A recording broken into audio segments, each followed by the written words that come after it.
नमस्कार, मैं समरभूमि सुरेश शर्मा। आज 8 जुलाई है और कल है भारत बंद। तमाम मजदूर यूनियन, किसान यूनियन, उन तमाम लोगों का जो कल बंद का आह्वान है, यह आह्वान बहुत ही बेमिसाल है। बहरहाल बताना चाहेंगे कि यह आह्वान जो है बंद का, ये 20 मई को होना था। लेकिन भारत पाकिस्तान के बीच युद्ध होने की वजह से या अन्य कई कारण से इसको एक्सटेंड किया गया और ये एक्सटेंड होकर के 9 जुलाई को हुआ, जो कल होना है। लगातार संगठन इसके लिए प्रचारात्मक अभियान लगे हुए हैं। नुक्कड़ नाटक, नुक्कड़ सभा, छोटी छोटी सभाएं लगातार हो रहे हैं। कल फाइनल है। मेरे साथ हैं bank employ federation of India के बिहार प्रभारी हैं मेरे साथ बी प्रसाद। यह भी इस आंदोलन के एक घटक हैं और इसमें जुड़े हुए हैं। इनसे हम जानेंगे तैयारी किस तरह का है और क्या मामला है। वैसे आपको बता चुके हैं कई बार अपने हम बयानों में कि किस तरह से मांग लेकर के जो है लगातार ये लोग मांग कर रहे हैं, बंद हो रहा है कल का।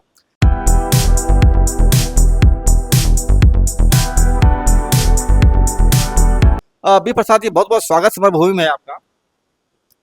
हाँ। आप ये बताएं कि 9 जुलाई को जो बंद का आह्वान किया गया है, इसकी तैयारी आप किस तरह कर पा रहे हैं और क्या मांग है, एक बार फिर रिपीट कर देंगे। आज 9 जुलाई की हड़ताल के पूर्व संध्या पर रैली होगी। वो इंडियन बैंक बुद्ध मार्ग का जो ऑफिस है उसी के सामने में वहाँ पर बैंक कर्मचारियों की रैली होगी, सभा होगी। लोग स्लोगन शाउट करेंगे मांगों के समर्थन में। और हमारी 12 सूत्री मांग है जो हमने सबको बताया है। वह 12 सूत्री मांग क्या है कि सरकारी क्षेत्र के बैंकों तथा बीमा कंपनियों को मजबूत करो, बीमा तथा बैंकों के निजीकरण पर रोक, बीमा क्षेत्र में 100% विदेशी निवेश पर रोक, आउटसोर्सिंग तथा कॉन्ट्रैक्ट रोजगार पर रोक, एनपीएस की जगह पुरानी पेंशन योजना की बहाली, बैंकों में पर्याप्त मात्रा में नियुक्ति, 4 श्रमिक कोड की वापसी, बड़ी कंपनियों से बकाया ऋण की वापसी, बैंक ग्राहकों से लिए जाने वाले सेवा शुल्कों में कटौती, बीमा प्रीमियम में जीएसटी की वापसी, साधारण बीमा कंपनियों का एकीकरण, श्रमिक संघ अधिकारों में कटौती पर रोक। यह 12 सूत्री मांगों पर के समर्थन में हमारा कल का हड़ताल है। और अभी जैसा मैं आपको बता रहा हूँ एक बात बैंकों के बारे में कि बैंकों में कुछ साल पहले 13 लाख बैंक कर्मचारी थे। अभी उन कर्मचारियों की संख्या 6 लाख से भी नीचे आ गई है। तृतीय वर्ग, चतुर्थ वर्ग के कर्मचारियों की संख्या में काफ़ी ह्रास हुआ है, 2.5 लाख के लगभग हैं और 3 लाख के लगभग पदाधिकारी बैंकों में कार्यरत हैं। अभी यह जो वर्क फोर्स का मामला है, बैंकों में प्यून नहीं है, बैंकों में आर्म गार्ड नहीं है, बैंकों में जो स्वीपर है उसका काम भी बाहरी एजेंसियों को दिया गया है। और बाहरी एजेंसियों का ऐसा है मामला है सरकार का और ये बैंक प्रबंधन का, जैसे मैं बताता हूँ कि ये जो ठेकेदार हैं जो आउटसोर्स कर रहे हैं वो काफ़ी पैसा लेते हैं मैनेजमेंट से एक कर्मचारी के ऊपर में, और कर्मचारियों को 60,000 रुपया महीना देते हैं और उससे दिन भर काम लिया जाता है और इस तरह से उनके साथ शोषण किया जाता है। अभी एटीएम गार्ड 12,000 13,000 रुपया में उनका जो है सो रखा जा रहा है। और अधिकांश बैंकों ने एटीएम गार्ड की बहाली आउटसोर्सिंग कर दिया है। ये प्राइवेट कंपनियां हैं जो मैनेजमेंट से ज़्यादा पैसा लेती है और कुछ पैसा में इन आर्म गार्ड को रखती है, एटीएम गार्ड, और अगर थोड़ा सा गलती हुई तो उसको निकाल देती है और फिर वो कंपनियां फिर दूसरे को वापस लाती है। इस तरह से जॉब इनसिक्योरिटी का मामला है। अभी जो बैंकों में जो फ्रंट बैंकिंग है, काउंटर सर्विसेज है, उस पर क्लर्क नहीं है। पदाधिकारियों को बहुत जगह पर काउंटर क्लर्क का काम करना पड़ता है। और बैंकिंग इंडस्ट्री में जहां एक समय में 6-7 लाख क्लरिकल स्टाफ हुआ करते थे, आज उनकी संख्या घट करके करीब 2 लाख के करीब पहुंच गई है। और जहां तक मेरा मानना है बैंकों का बड़े पैमाने पर मुनाफा हुआ, कई गुना, 3-4 गुना से भी अधिक ये मुनाफा हुआ है, मुनाफा बढ़ता चला जा रहा है। लेकिन कर्मचारियों की संख्या में दिन प्रतिदिन गिरावट हो रही है। मेरा मानना है कि अभी बैंकों में करीब करीब 12-13 लाख लोगों की ज़रूरत है। अगर 12-13 लाख लोगों को लाया जाए तो बैंकिंग इंडस्ट्री ठीक से काम कर सकेगी। लेकिन अभी प्रबंधन भी, यहाँ का जो प्रबंधन है बैंकिंग इंडस्ट्री का, वो क्लरिकल काम, क्लरिकल पोस्ट को ही एबॉलिश करते चले जा रहे हैं। बड़ी बड़ी शाखाओं में जहाँ 35, 40, 50 क्लर्क हुआ करते थे, आज 1-2 क्लर्क हैं। और इनका क्लरिकल का कंसेप्ट भी ऐसा है कि स्पेशल असिस्टेंट को भी क्लर्क मानते हैं, हेड कैशियर को भी क्लर्क मानते हैं, जबकि बात ऐसी नहीं है। हेड कैशियर और स्पेशल असिस्टेंट एक सुपरवाइजरी ऑफिशियल है और उनका सुपरवाइजरी रोल होता है, लेकिन उनको भी इसी तरह से वो क्लरिकल काम में ही सब लगाए हुए हैं। और इस तरह से ये नियुक्ति का बिल्कुल ये मामला स्थगित है। 2-4-5 हजार नियुक्ति करने से क्या होगा, जैसे कहावत है, ऊंट के मुंह में जीरा का फोरन।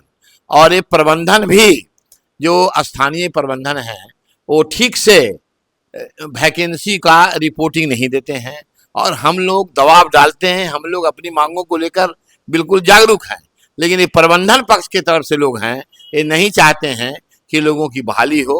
और इसके नतीजे में रिक्वेस्ट ट्रांसफर के केसेज नहीं हो रहे हैं और जो कार्मिकों का या जो अधिकार है, उन अधिकारों पर भी कमी आ रही है। लेट तक बैठना पड़ता है, क्लरिकल स्टाफ को भी 7 बजे 8 बजे रात तक बैठना है, प्यून को भी बैठना पड़ता है, उसके लिए एक्स्ट्रा वेजेज भी नहीं दिया जाता है।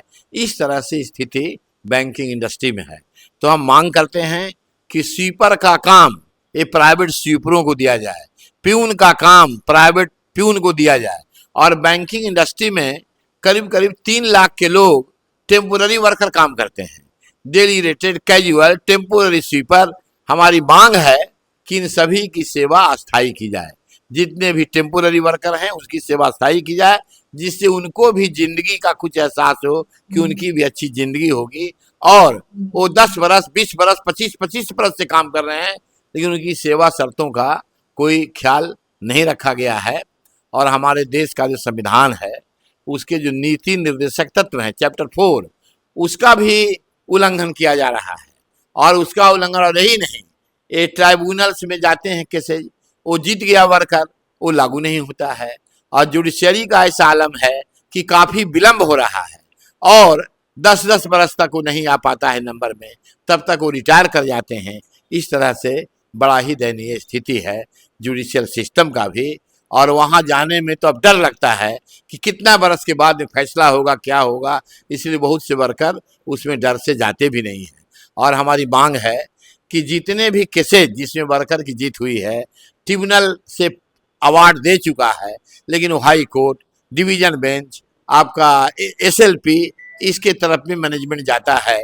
तो हमारी मांग है कि इन तमाम केसेज को वापस लिया जाए और जो अवार्ड्स हैं इंडस्ट्रियल ट्रिब्यूनल्स के, उसको लागू किया जाए।